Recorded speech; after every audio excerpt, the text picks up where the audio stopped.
ಸ್ನೇಹಿತರೆ ನಮಸ್ಕಾರ. ಹೇಗಿದ್ರೆ ಎಲ್ಲರೂ? ಯಾರಾದರೂ ಮೊದಲನೇ ಬಾರಿ ನಮ್ಮ ಚಾನಲ್ ನೋಡ್ತಿದ್ರೆ ಈಗಲೇ ಸಬ್ಸ್ಕ್ರೈಬ್ ಮಾಡ್ಕೊಳ್ಳಿ. ಹಾಗೆ ಪಕ್ಕದಲ್ಲಿ ಕಾಣುವಂತಹ ಬೆಲ್ಲೈಕನ್ ಒತ್ತಿ. ಅಷ್ಟೇ ಅಲ್ಲ, ಒಂದು ಲೈಕ್ ಕೊಡಿ ಇಷ್ಟ ಆದಾಗ. ಮತ್ತು ಒಂದು ಸಮಾಜಕ್ಕೆ ಸಂದೇಶ ಕೊಡುವಂತಹ ಸುದ್ದಿಗಳು ನಾನು ಮಾಡ್ತಾಯಿದ್ದೀನಿ. ದಯಮಾಡಿ ಒಂದಿನ ನಿಮ್ಮ ವಾಟ್ಸಪ್ ಸ್ಟೇಟಸ್ ಹೇಳಿ 106 ಜನಕ್ಕೆ ಬದಲಾವಣೆ ಮಾಡುವಂತಹ ಸುದ್ದಿಗಳು ನಾನು ಮಾಡ್ತಾಯಿದ್ದೀನಿ. ಎಷ್ಟೋ ಕೆಲವು ಸಂದೇಶಗಳು ಜೀವನದಲ್ಲಿ ಅಮೂಲ್ಯವಾಗಿ ಅವಶ್ಯಕತೆ ಇರುತ್ತೆ. ನಾನು ಮಾಡ್ತಾ ಇರೋದು ಸುದ್ದಿಗಳು ಒಂದು ಮನೋರಂಜನೆದೇ ಅಲ್ಲ. ಇದು ದಯಮಾಡಿ ನಿರ್ಲಕ್ಷ್ಯ ಮಾಡದೆ ಕನಿಷ್ಠ ನಿಮ್ಮ ಆತ್ಮೀಯರಾದ ಸ್ನೇಹಿತರು ಬಂಧುಗಳಿಗೆಲ್ಲ ಶೇರ್ ಮಾಡಿ ಅಂತ ಹೇಳ್ತಾ ಈ ಸುದ್ದಿಯನ್ನು ಶುರು ಮಾಡ್ತಾಯಿದ್ದೀನಿ. ಸ್ನೇಹಿತರು, ಈ ಸುದ್ದಿಯಂತೂ ದಯಮಾಡಿ ಪೂರ್ತಿ ಕೇಳಿ. ನಿಮ್ಮ ಕೆಲಸ ಕಾರ್ಯಗಳು ಮಾಡ್ತಾನೆ ಪೂರ್ತಿ ಕೇಳಿ. ಹಾಗೆ ಕೊನೆಯಲ್ಲಿ ಪೂರ್ತಿ ಕೇಳಿದ ನಂತರ ಒಂದು ಲೈಕ್ ಕೊಟ್ಟು ಒಂದು 10 ಜನಕ್ಕೆ ಶೇರ್ ಮಾಡಿ.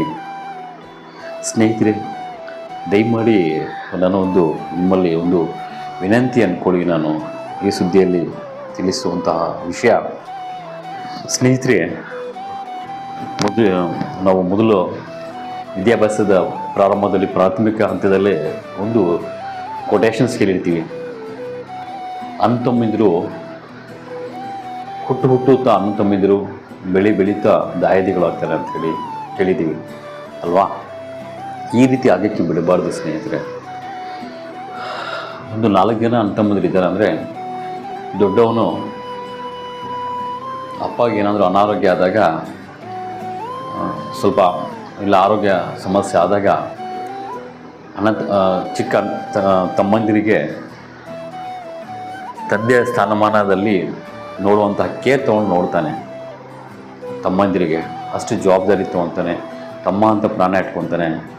ತುಂಬ ಜಾಗೃತರಾಗಿ ವಹಿಸ್ಕೊಡ್ತಾನೆ. ಅದೇ ರೀತಿ ಕೆಲವರು ತಮ್ಮಂದಿರು ಕೂಡ ಅನ್ನ ಅಂಥೇಳಿ ತುಂಬಾ ಸಹಾಯ ಮಾಡಿಕೊಂಡು ಬೆಳೀತಿರ್ತೀರ. ಒಬ್ರಿಗೊಬ್ಬರು ತುಂಬ ಆತ್ಮೀಯರಾಗಿ ಒಬ್ರಿಗೇನಾದರೂ ಮುಳುಗು ಕುಚ್ಕೊಂಡ್ರೆ ಇನ್ನೊಬ್ಬನು ನೋಡೋಕ್ಕಾಗಲ್ಲ. ಆ ರೀತಿಯಲ್ಲಿ ತುಂಬ ಇಷ್ಟಾನುಸಾರವಾಗಿ ಜೀವನ ಬೆಳೆಯುವ ಸಂದರ್ಭದಲ್ಲಿ ಇರುತ್ತೆ. ಆದರೆ ಮದುವೆಗಳಾದಾಗ ಆ ಹೆಣ್ಮಕ್ಳು ಸುಮ್ಮನೆ ಕೆಲವರು ಅಷ್ಟೇ, ಎಲ್ಲರೂ ಅಲ್ಲ, ಚುಚ್ಚು ಮಾತುಗಳಿಂದ ಅಣ್ಣತಮ್ಮಂದಿರುಗಳಲ್ಲಿ ಬಿರುಕು ಬರುವಂತಹ ಕೆಲಸಗಳು ಮಾಡ್ತಾರೆ. ಕೆಲವರು ಅಷ್ಟೇ. ಕೆಲವರು ಈಗಲೂ ಮದುವೆಗಳಾಗಿ 20-30 ವರ್ಷ ಆದ್ರೂ ಒಂದು ಕಮೆಂಟ್ ಫ್ಯಾಮಿಲಿಯಲ್ಲಿ ತುಂಬ ಸುಂದರವಾದ ಹಚ್ಚ ಹಸಿರಾಗಿ ಕಾಣುವಂತಹ ಒಂದು ಜೀವನ ಮಾಡ್ತಿರ್ತಾರೆ. ಆದರೆ ಕೆಲವಂತೂ ತಕ್ಷಣವೇ ಮದುವೆ ಆಗಿದ್ದು 1 ವರ್ಷಕ್ಕೆ 2 ವರ್ಷಕ್ಕೆ ಅಣ್ಣತಮ್ಮಂದಿರಲ್ಲಿ ಬಿರುಕು ತಂದು ದೂರ ಮಾಡ್ಕೊಂಡು ಹೋಗ್ತಾರೆ. ಹೋಗಿ ಏನು ಸಾಧನೆ ಮಾಡಿ ಏನು ಕಿತ್ತು ಬಿಸಾಕ್ತಾರೆ ಅಂಥೇಳಿ ಮಾಡೋಣ ಅಂತ ಕರ್ಕೊಂಡು ಹೋಗ್ತಾರೆ, ಗೊತ್ತಿಲ್ಲ. ಹೊರತು ಸ್ನೇಹಿತರೆ, ಈ ವಿಷಯದಲ್ಲಿ ಹೇಳೋದು ವಿಷಯ ನಾನು ಏನಂದರೆ, ನೀವು ಹುಟ್ಟುವ ಸಂದರ್ಭದಲ್ಲಿ ಯಾವ ರೀತಿ ಅಣ್ಣತಮ್ಮಂದಿರ ನೀವು ರಕ್ತ ಹಂಚ್ಕೊಂಡು ಬೆಳೆದಿರ್ತೀರ, ನಿಮ್ಮ ಸ್ವಂತ ತಮ್ಮಂದಿರಲ್ಲಿ ಇಲ್ಲ ಅಣ್ಣಂದಿರಲ್ಲಿ ನೀವು ನೋಡಿ, ಯಾರ ಸಮಯ ಹೇಗೆ ಬರುತ್ತೋ ಗೊತ್ತಾಗಲ್ಲ. 4 ಜನ ಒಬ್ಬ ತಂದೆ ಹುಟ್ಟಲ್ಲಿ 4 ಜನ ಆಗ್ಬೋದು, 2 ಅಣ್ಣತಮ್ಮಂದಿರು ಆಗ್ಬೋದು ಇದ್ದೀರಿ ಅಂದರೆ, ಒಬ್ಬನಿಗೆ ತಲೆ ಬರ ಹೇಗೆ ಬದಲಾವಣೆ ಆಗುತ್ತೆ ಗೊತ್ತಾಗಲ್ಲ. ಚೆನ್ನಾಗಿ ಇದ್ದಕ್ಕಿದ್ದಂತೆ ಏನಾದರೂ ಅವನು ಮಾಡುವಂತಹ ಒಂದು ವ್ಯಾಪಾರ ವಹಿವಾಟುಗಳಾಗ್ಬೋದು, ಇಲ್ಲ ವ್ಯವಸಾಯಗಳಾಗ್ಬೋದು, ಬೆಳೆಗಳು ಇರ್ತಾನೆ. ಒಂದೊಂದು ಬೆಳೆ ಕೈ ಸಿಗಲ್ಲ. ತುಂಬ ಆರ್ಥಿಕ ಬಿಕ್ಕಟ್ಟು ಬಂದು ಯಾವ ರೀತಿ ಪರಿಸ್ಥಿತಿ ಬಂದಿರುತ್ತಂದರೆ, ಮನೆಯಲ್ಲಿ ನಡೆಯುವುದಕ್ಕೂ ಕಷ್ಟ ಆಗೋ ರೀತಿಯ ಬಿಕ್ಕಟ್ಟುಗಳು ಬರ್ತವೆ. ಅನಾರೋಗ್ಯದ ಸಮಸ್ಯೆ ಬರುತ್ತೆ. ಆ ಸಂದರ್ಭದಲ್ಲಿ ಹೆಂಡತಿ ಅನ್ನೋರು ಹೋಗ್ರಿ ನಿಮ್ಮ ಅಣ್ಣ ಹತ್ರ ಕೇಳಿ, ತಮ್ಮ ಹತ್ರ ಕೇಳಿ ಅಂತ ಹೇಳೋ ತಾಯಿಗಳಿದ್ರೆ ನಮಸ್ಕಾರ ಆಗಬೇಕು. ಅದನ್ನು ಹೇಳ್ದೇ ಸತ್ರು ಪರವಾಗಿಲ್ಲ, ನಿಮ್ಮ ಅಣ್ಣ ಹತ್ರ ಹೋಗಬಾರ್ದು, ನಿಮ್ಮ ತಮ್ಮ ಹತ್ರ ಹೋಗಬಾರ್ದು ಅಂಥೇಳಿ ಈ ಹಠವಾದಿ ಮಾತುಗಳನ್ನು ಹೇಳಿ ಅವರು ಕುಗ್ಗುತ್ತಾ ಇರ್ತಾರೆ. ಗಂಡಸರನ್ನವ್ರದ್ದು ತುಂಬ ಈ ಕಡೆ ಕೇಳಬಾರ್ದು, ಕೇಳಿಲ್ಲ ಅಂದರೆ ಜೀವನ ನಡೆಯಲ್ಲ, ಹೇಗಾದರೂ ಹೋಗಲಿ ಅಂತ ಹೇಳಿ ತುಂಬ ಕಷ್ಟದಿಂದ ಜೀವನ ಮಾಡ್ತಿರ್ತಾರೆ.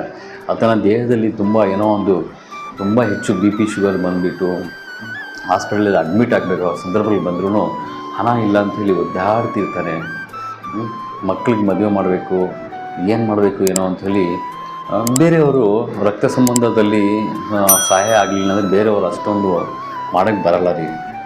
ಅಂಥ ಸಂದರ್ಭಗಳಲ್ಲಿ ನೀವೊಂದು ಯಾರೆಲ್ಲ ನಿಮ್ಮಲ್ಲಿ ಯಾರು ನಿಮ್ಮ ತಮ್ಮಂದಿರಿಗಿಂತ ನಿಮ್ಮ ಅಣ್ಣಂದಿರಿಗಿಂತ ನೀವೇನಾದರೂ ಆರ್ಥಿಕವಾಗಿ ಚೆನ್ನಾಗಿದ್ರೆ ದಯಮಾಡಿ ನಿಮ್ಮ ಅಂತಮ್ಮನಿಗೆ ಸಹಾಯ ಮಾಡಿ ಕೈ ಹಿಡೀರಿ ಅವ್ರಿಗೆ. ಕೈ ಹಿಡಿದು ನಿಮ್ಮ ಮೇಲೆ ಕೈತ್ರಿ. ನೋಡಿ, ನಾನು ಹೇಳೋಕ್ಕೆ ಯಾಕಿಷ್ಟು ಒಂದು ಸೀರಿಯಸ್ನೆಸ್ ತೊಗೊತಾ ಇದ್ದೀನಿ ಅಂದರೆ, ಪ್ರತಿಯೊಬ್ಬರು ಹುಟ್ಟಿದ್ದೀವಿ ಅಲ್ವಾ, ನಾವೆಲ್ಲ ಹುಟ್ಟಿದ್ದೀವಿ. ಸಾಯೋದು 100% ನಿಜ. ಇಲ್ಲಿ ಯಾರು ಜೀವನ ಪೂರ್ತಿ ಅಂದರೆ 100 ವರ್ಷಗಳಿಗೆ ಬದುಕಲ್ಲ.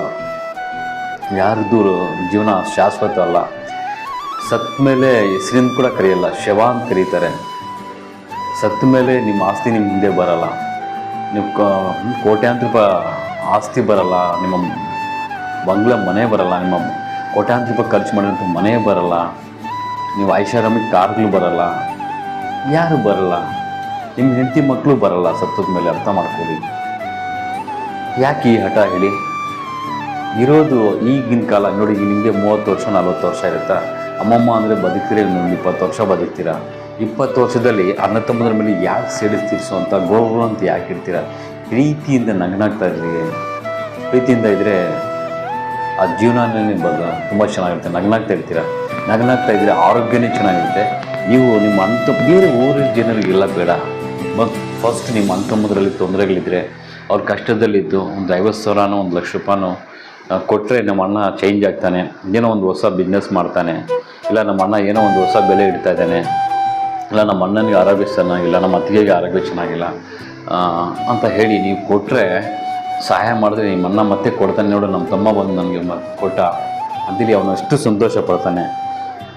ಊರೆಲ್ಲರಿಗೂ ಹೇಳ್ತಾರೆ, ನೋಡ್ದ ನಮ್ಮ ತಮ್ಮ ನನ್ನ ಕರೆದು ದುಡ್ಡು ಕೊಟ್ಟಪ್ಪ, ಕಷ್ಟ ಇದ್ದೀನಿ ಅಂತೇಳಿ ನಮ್ಮ ತಮ್ಮ. ಯಾಕಂದರೆ ನಾನು ತಮ್ಮನ ಬಗ್ಗೆ ಹೇಳ್ತೀನಿ.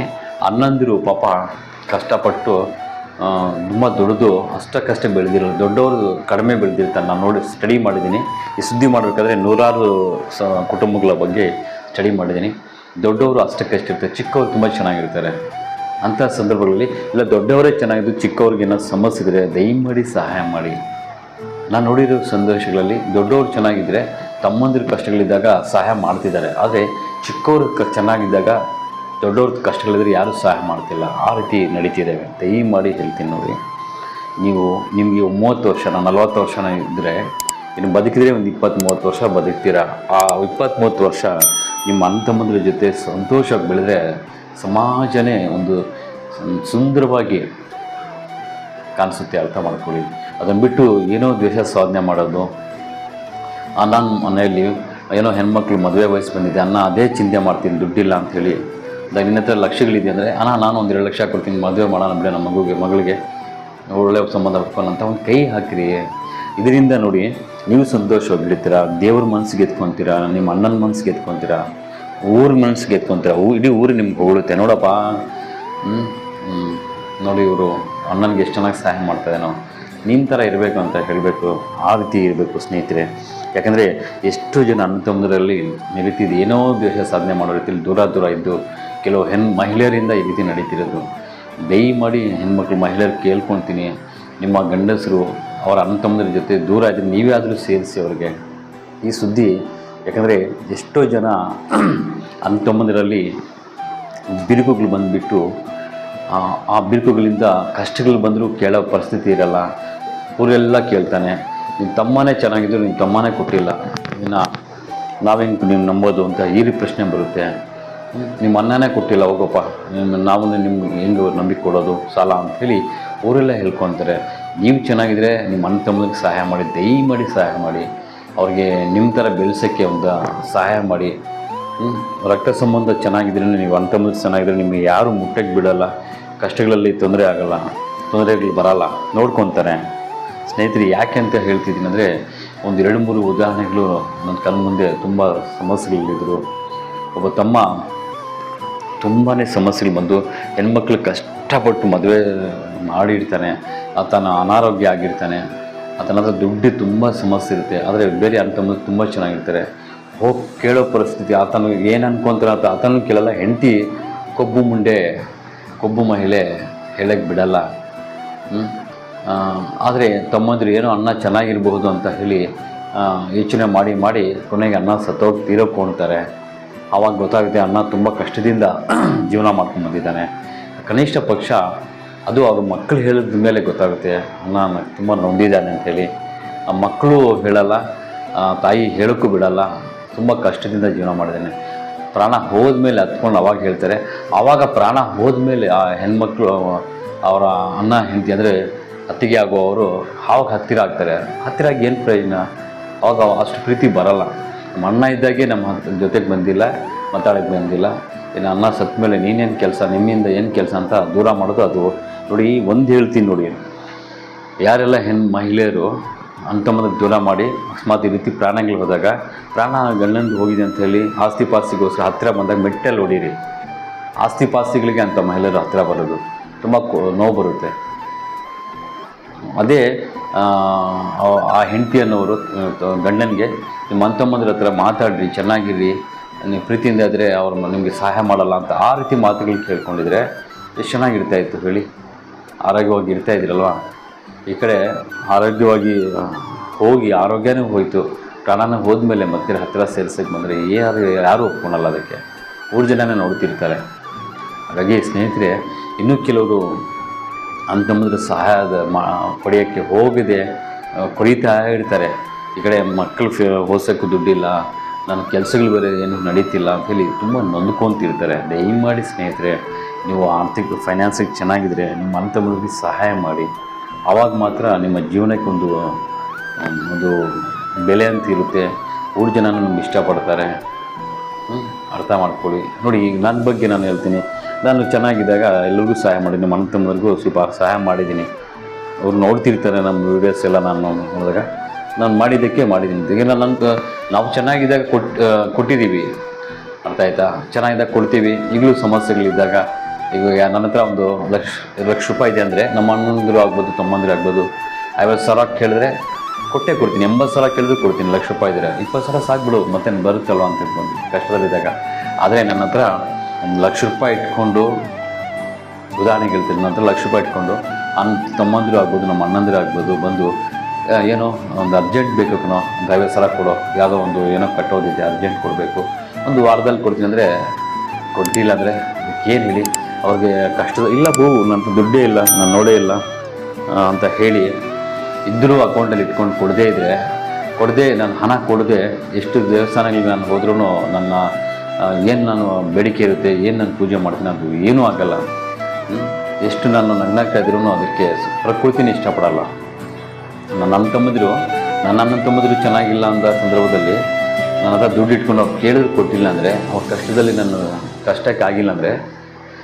ಕಷ್ಟಕ್ಕಾಗದೆ ನಾನು ಸ್ಟೈಲಾಗಿ ಕಾರಲ್ಲಿ ಓಡಾಡಿದ್ರೆ ಸಮಾಜನೇ ಒಪ್ಪಲ್ಲ, ಪ್ರಕೃತಿನೇ ಒಪ್ಪಲ್ಲ. ನನ್ನ ನಿದ್ದೆ ಮಾಡುವಾಗ ಯೋಚನೆ ಮಾಡಬೇಕು, ನಾನು ಊಟ ಮಾಡಿದ್ದೀನಿ, ನಮ್ಮ ಅಣ್ಣ ತಮ್ಮಂದಿರು ಊಟ ಮಾಡಿದರೆ ಇಲ್ವ, ನಮ್ಮ ಅಣ್ಣಂದಿರು ಚೆನ್ನಾಗಿದ್ದಾರೆ ಇಲ್ವ ಅಂತ ನಾನು ಪ್ರತಿನಿತ್ಯ ಯೋಚನೆ ಮಾಡ್ತೀನಿ, ಅವರು ಚೆನ್ನಾಗಿದೆ ಅಂತ. ಆ ರೀತಿ ಪ್ರತಿಯೊಬ್ಬರು ಇರಬೇಕು ಸ್ನೇಹಿತರೆ. ಅಂತ ನೀವು ಚೆನ್ನಾಗಿ ಒಬ್ಬಟ್ಟು ಊಟ ತಿನ್ಕೊಂಡು ಚೆನ್ನಾಗಿ ಮಲ್ಕೊಳ್ಳೋದಲ್ಲ. ನಾನು ಒಬ್ಬಟ್ಟು ಊಟನೇ ತಿಂತಾಯಿದ್ದೀನಿ, ನಮ್ಮ ಅಣ್ಣ ಮನೆಯಲ್ಲಿ ಮಕ್ಕಳು ತಿಂದಿರಾ ಇಲ್ವೋ, ಹೇಗಿದ್ದಾರಾ ಇಲ್ವೋ, ಆ ರೀತಿ ನೋಡಿ. ದಯಮಾಡಿ ಒಂದು ಪಾಲನೆ ಮಾಡಿ. ನಾಳೆಯಿಂದನೇ ಯಾರೆಲ್ಲ ವಿಡಿಯೋ ನೋಡ್ತಿದ್ರು, ನೀವು ನಿಮ್ಮ ಫಸ್ಟ್ ನಿಮ್ಮ ಅಣ್ಣ ತಮ್ಮಂದ್ರ ಬಗ್ಗೆ ಯೋಚನೆ ಮಾಡಿ. ಅವ್ರು ಚೆನ್ನಾಗಿರ್ಬೇಕಂತ ಯೋಚನೆ ಮಾಡಿ, ಖಂಡಿತವಾಗಿ ನೀವು ಚೆನ್ನಾಗಿರ್ತೀರ. ಮತ್ತು ಅಣ್ಣ ತಮ್ಮಂದ್ರು ಚೆನ್ನಾಗಿ ಬಗ್ಗೆ ಯೋಚನೆ ಮಾಡ್ತೀರಿ. ನಿಮ್ಮ ಅಕ್ಕಪಕ್ಕದವ್ರ ಜನ ಎಲ್ಲರೂ ಚೆನ್ನಾಗಿರ್ಬೇಕಂತ ನೀವು ಯೋಚನೆ ಮಾಡಿ, ಎಲ್ಲರ ಬಗ್ಗೆ ಯೋಚನೆ ಮಾಡಿ. ಖಂಡಿತವಾಗಿ ದೇವ್ರು ನೀವು ಯಾವಾಗಲೂ ಸಂತೋಷ ನೋಡ್ಕೊಂತ ನೀವು ಚೆನ್ನಾಗಿರ್ತೀರ. ಆದರೆ ನಾನು ಮಾತ್ರ ಚೆನ್ನಾಗಿರಬೇಕು, ನಾನೇ ಹೀಗಿರ್ಬೇಕಂತ ಇನ್ನೊಂದು ನಡೀತಿದೆ ಸ್ನೇಹಿತರೆ. ದಯಮಾಡಿ ಪಾಲನೆ ಮಾಡಿ. ಈ ನಡುವೆ ಹೆಣ್ಮಕ್ಳು ಏನು ಮಾಡ್ತಾರೆ ಅಂದರೆ, ಸ್ವಲ್ಪ ಗಂಡಸರು ಅವ್ರಿಗೆ ಹಣನ ಕಾಸನ್ನು ವಹಿವಾಟ ಕೊಟ್ಟಾಗ, ಇಟ್ಕೊಳ್ಳೆ, ಇದು 20,000 ಇಟ್ಕೋ, 40,000 ಇಡು, ಬೀರೋದಲ್ಲಿ ಇಟ್ಟಿರೋ ಅಂತ ಹೇಳಿ ಹಣಕಾಸು ಜವಾಬ್ದಾರಿ ಕೊಟ್ಟಾಗ, ಈ ಮಹಿಳೆಯರು ಕೆಲವರು ಏನು ಮಾಡ್ತಾರೆ, ಕೆಲವರು ಮಹಿಳೆಯರು ಅಷ್ಟೇ, ಅವ್ರ ಅಣ್ಣ ತಮ್ಮಂದಿರು ಏನಾದರೂ ಸ್ವಲ್ಪ ಬೆಳೆಯೋಕ್ಕೆ ಹೋಗ್ತಾ ಇದ್ದಾರೆ ಅಂದರೆ, ಈ ಮಾಟ ಮಂತ್ರ ಮಾಡಿಸೋದವ್ರಿಗೆ ಬೆಳೆಯೋಕ್ಕೆ ಬಿಡೋಲ್ಲ. ನಡೀತವೆ ಮಾಟ ಮಂತ್ರ ಮಾಡೋದು. ಯಾಕಂದರೆ ಸುಮಾರು 500 ವರ್ಷಗಳ ಹಿಂದೆಯೇ ದೇವರುಗಳಿಗೆ ಸುಮಾರು ದೇವರಂತೆ ಬೆಳೆಯುವಂತಹ ದೇವದಾತರುಗಳಿಗೆ ಮಾಟ ಮಂತ್ರ ಮಾಡ್ತಿದ್ರು. ಅಂಥ ಸಂದರ್ಭದಲ್ಲಿ ಮನುಷ್ಯರಿಗೆ ಯಾಕೆ ಮಾಡೋಕ್ಕಾಗಲ್ಲ? ಮಾಟ ಮಂತ್ರ ಮಾಡೋದು 100% ಸತ್ಯವಾಗಿದೆ. ನೀವೇನೋ ಒಂದು ಕೆಲಸ ಹಿಡಿತೀರಾ, ಅಲ್ಲಿ ಏನೋ ಒಂದು ಅಂಗಡಿ ಹಾಕಿರ್ತೀರಾ, ನಿಮ್ಮ ಮೇಲೆ ಏನೋ ಪ್ರಯೋಗ ಮಾಡಿದ್ರೆ ನಡೆಯೋದಿಲ್ಲ. ನೀವು ಕಷ್ಟಪಟ್ಟು ಏನು ಮಾಡಿದ್ರೆ ವ್ಯಾಪಾರ ಆಗೋಲ್ಲ, ನೀವು ಹಣನೇ ಇರಲ್ಲ, ನಿಮ್ಗೇನು ಕೆಲಸನೂ ಆಗೋಲ್ಲ. ಆ ರೀತಿ ಮಾಡಿಸೋದು ಕೂಡ ನಡೀತಿದೆ. ಯಾಕಂದರೆ ಆಕೆ ಮಹಿಳೆಯಲ್ಲಿ ಕೇವಲ ನನ್ನ ಗಂಡ ಚೆನ್ನಾಗಿರ್ಬೇಕು, ನಮಗಿಂತ ಮುಂದೆ ಯಾರೂ ಬೆಳಿಬಾರ್ದು ಅಂತ ಕೆಲವು ಕೊಬ್ಬು ಮುಂಡೆಗಳು ಆ ರೀತಿ ಮಾಡ್ತಾಯಿದ್ದಾರೆ. ಹಾಗಾಗಿ ದಯಮಾಡಿ ಒಂದನ್ನು ನಿಮಗೆ ಇದ್ದಕ್ಕಿದ್ದಂತೆ ನಿಮ್ಮ ಕೆಲಸ ಕಾರ್ಯಗಳು ನಿಂತೋಯ್ತು, ಏನೋ ಬಿಡ ನಾನು ಅದೃಷ್ಟ ಅಂತ ಅಂದ್ಕೊಳ್ಳೇಬೇಡಿ. ನೀವು ಎಲ್ಲಾದರೂ ಒಂದು ಒಳ್ಳೆಯ ಸ್ವಾಮೀಜಿಗಳ ಹತ್ರ ತೋರಿಸ್ಕೊಳ್ಳಿ, ಪರಿಹಾರ ಮಾಡ್ಕೊಳ್ಳಿ. ಪರಿಹಾರ ಮಾಡ್ಕೊಳ್ಳೋದಷ್ಟೇ ಅಲ್ಲ, ಈಗಿನ ಸ್ವಾಮಿಗಳು ನಿಮಗೆ ಯಾರೆಲ್ಲ ನಿಮ್ಗೆ ಏನು ಮಾಡಿದಾರೋ ಅವ್ರಿಗೆ ರಿವರ್ಸ್ ಆಗೋ ಥರ ಮಾಡ್ತಾರೆ, ಅವ್ರಿಗೆ ಹಳ್ಳಕ್ಕೆ ಬೀಳೋ ಥರ ಮಾಡ್ತಾರೆ. ಈ ರೀತಿ ಮಾಡ್ಕೊಳ್ಳಿ ಸ್ನೇಹಿತರೆ. ಈ ಸುದ್ದಿಯಲ್ಲಿ ಹೇಳೋಕ್ಕೆ ಇಷ್ಟಪಟ್ಟಿದ್ದು, ಅಂತಂಬುದು ಕಷ್ಟದಲ್ಲಿದ್ದಾಗ ಮೊದಲು ಆಗಿ ನೀವು ಅದನ್ನು ಅವ್ರ ಕಷ್ಟ ಸುಖಗಳಲ್ಲಿ ಭಾಗಿಯಾಗದೇ ಇದ್ದರೆ ನೀವು ಮಾಡೋ ಪೂಜೆಗಳು ಒಂದು ಒಳ್ಳೆಯದಾಗಲ್ಲ, ಮತ್ತು ನಿಮ್ಮ ಕೆಲಸ ಕಾರ್ಯಗಳಲ್ಲಿ ಏನೂ ಸಂತೋಷ ಇಲ್ಲ. ಅಷ್ಟೇ ಅಲ್ಲ, ಅಣ್ಣ ತಮ್ಮನಿಗೆ ಅಷ್ಟೇ ಅಲ್ಲ, ಅಪ್ಪ ಅಮ್ಮನ ಯಾರೆಲ್ಲ ನಿಮ್ಮಲ್ಲಿ ಅಪ್ಪ ಅಮ್ಮ ಹೊಂದಿದ್ರೋ ಅವ್ರಿಗೆ ದಯಮಾಡಿ ಚೆನ್ನಾಗಿ ನೋಡ್ಕೊಳ್ಳಿ. ಅವರ ಮನಸ್ಸು ಗೆದ್ರೇ ತಾಯಿಯ ಪಾದದಲ್ಲಿ ನಮ್ಗೆ ಸೊಲಗ ಇರೋದು ಅರ್ಥ ಮಾಡ್ಕೊಳ್ಳಿ. ಹಾಗಾಗಿ ಅರ್ಥ ಮಾಡ್ಕೊಳ್ಳಿ. ಅಪ್ಪ ಅಮ್ಮ ವಯಸ್ಸಾಗ್ತಾ ಚಿಕ್ಕ ಮಕ್ಕಳ ಥರ ಆಡ್ತಾರೆ, ಸುಮ್ಮನೆ ಕೋಪ ಮಾಡ್ಕೊತಾರೆ, ಸುಮ್ಮನೆ ಏನೋ ಹೇಳ್ತಾರೆ. ಆದರೂ ನಿರ್ಲಕ್ಷ್ಯ ಮಾಡಬೇಡಿ, ಅವ್ರಿಗೆ ಜೋಪಾನ ಮಗುಗಳ ಥರ ನೋಡ್ಕೊಳ್ಳಿ ಅಂತ ಹೇಳ್ತಾ ಈ ಸುದ್ದಿಯನ್ನು ನಿಮ್ಮ ಎಲ್ಲ ಸ್ನೇಹಿತ ಬಂಧುಗಳಿಗೆ ಶೇರ್ ಮಾಡಿ. ನಮಸ್ಕಾರ ಸ್ನೇಹಿತರೆ, ಧನ್ಯವಾದಗಳು ವಿಡಿಯೋ ನೋಡಿದ್ದಕ್ಕೆ.